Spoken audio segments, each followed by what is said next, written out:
ñaawluwaat leen nag parce que dama ko war a leeral défendre ma sëñ Bass Abdou Khadre parce que en tant que personne xëy na am na loo xam ne suñ ma ko laajoon ci moom ànduma ci te bëgguma ko.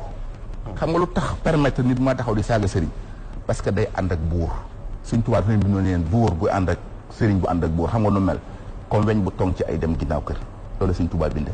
dëgg la. maam xel ma jaxate ka ne ko ah dégg nga man li ma traité la joon ne ko man kay li ma traité ëpp parce que man la traité dem ginnaaw kër bi booy ànd ak buur di nga dégg ay saaga.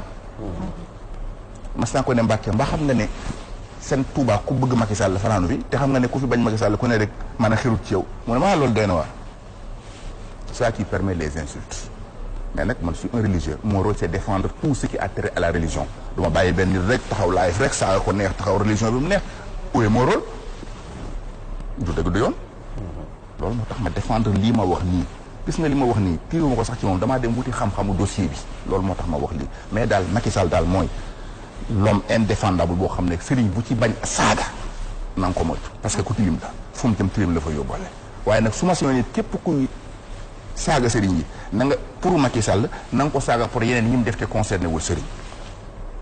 mais moom mi wax sax que jox nañu diw nangami hectare moom également am na 5000 et quelques mètres carrés boo xam ne fële ci ñàgg pël ñu nga koy wax ak yeneen suuf yoo xamante ni moom ci boppam nee na dafa di ay terres yoo xam ne da koo jënd am na beneen boo xamante ni dafa ne attribution spontanée donc bu mujj bi sax ñu naan comment est-ce qu'on peut être comme attributaire de terre alors qu'on n'est pas demandeur. mais Rahma li nekk impôt et domaine tant que waxuñu ko le problème ne va pas être résolu. ci la bokk mais aussi soxna si kooku ñu tudd nii léegi exemple wax na ne moom jënd na kër pied à l'eau këram yi foofu ci la da ko jënd waaw mais journaliste la comme vous comme yéen comme Sané comme truc xool leen seen salaire ngeen xool ci jënd kër pied à l'eau nga xool moom nan la ko amee ba nëgë ne ak ñaata kër la wax ne moom la am kon kër yi moom war na fa wuy ji. mais avant d'être journaliste il a eu une autre profession.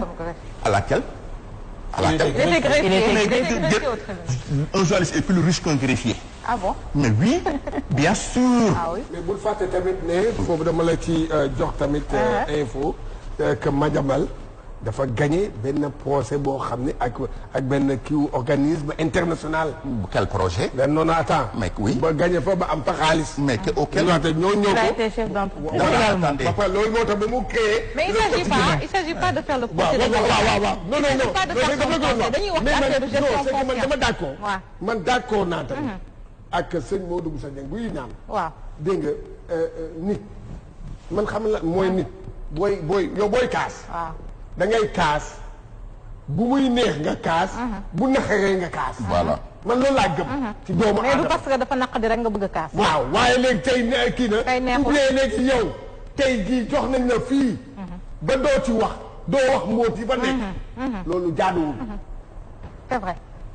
oui nga eggale nga daaneel. comme ça ñu bon su ma doon rebondir bëggoon naa oui je pense que c'est fini avec la question des terres hein. bien sûr non on y est toujours on y est toujours waaw non xam nga vous avez Sénégal ci boppam gestion Macky Sall moo catastrophique muy côté terre muy côté leneen wax nga léegi loo am solo président ci boppam le seul habilité à déclassifier benn zone pour que ñu mën ko joxe mais donc audit bi kon ci président Macky Sall la waroon commencer mais ça va être difficile vers impossible parce que un président en exercice il est au-dessus de toutes sortes de procédures. sëñ Modou. oui Aliou Sow mi nag tubaab rek yaakaar naa ne ba kii doy na. xam nga ñu olofal ko nag tuuti ndax ñi ñuy seetaan. waaw jéggal leen ma de. waaw mi ngi noonu. ki may jàngal moo ne ma woon dee ko waxee nii. dégg nga ko nag moom bàyyi naa ko émission bi. nañ ko def arab kon wala anglais. mais daal li ma bëgg a wax daal mooy daal Macky Sall ci boppam lañ war a topp. comme mënuñ topp nag président bu nekk ci bopp réew mi. moom bu fi jógee moom xam na fu mu jëm xam na fu muy dugg. scandale bi ci suuf si rek scandale yi fépp la. yaa ngi dégg. bëri na moom. du ci suuf si rek xoolal gestion mais ñaata milliards nga fiy dégg par jour yoo xam ne si jegeñaale Macky Sall lay doon mais dafa waxoon ne du pourtant du protéger kenn mais il a protégé presque tous les voleurs de ces 94 milliards yi combien de fois que les gens ont porté plainte contre kenn mais duñ poursuivre kenn man j'avais défendu Tahirou Sarr ne leen jàng naa kaamil jàngalaale sama bopp ñaanal yàlla jullit ñëpp mucc mais quant à concernant 94 milliards xaw ma ci dara man li ma ànd mooy ku fautif ku ne ñu sanctionné la ku sàcc ku ne ñu jàpp la du dëgg man loolu mooy sama position de. loolu la Sénégalais yi di xaar. voilà mais malheureusement pour Macky Sall très cher ami la bien dit léegi nee na li mu waxoon ak ñoom mais nag vous avez tort hein mon cher ami xam nga li seen tort lan la il ne fallait pas mettre Macky Sall. loolu mooy erreur bi. ah bon non si xam nga mosuma bokk ci kàpp xam nga tax man ba ma ko dégloo xam nga man j'ai combattu Abdoulaye Wade 12 ans. 12 ans jusqu'à ce que fin janvier ma déglu Macky Sall xool ma def kii woon. mu doy la. def personne def Wade may leen Wade n'est pas bon mais je préfère Wade sur Macky Sall. j'ai toujours raison te damay am raison pour toujours.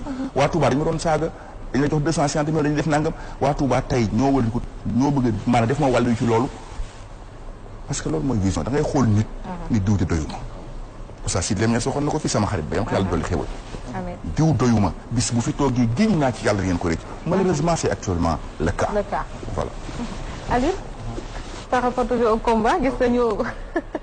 nga rebondir d'abord ci li la sëñ Modou wax. nee na waru leen woon jiite une question même pour Aliou. Par rapport à la politisation.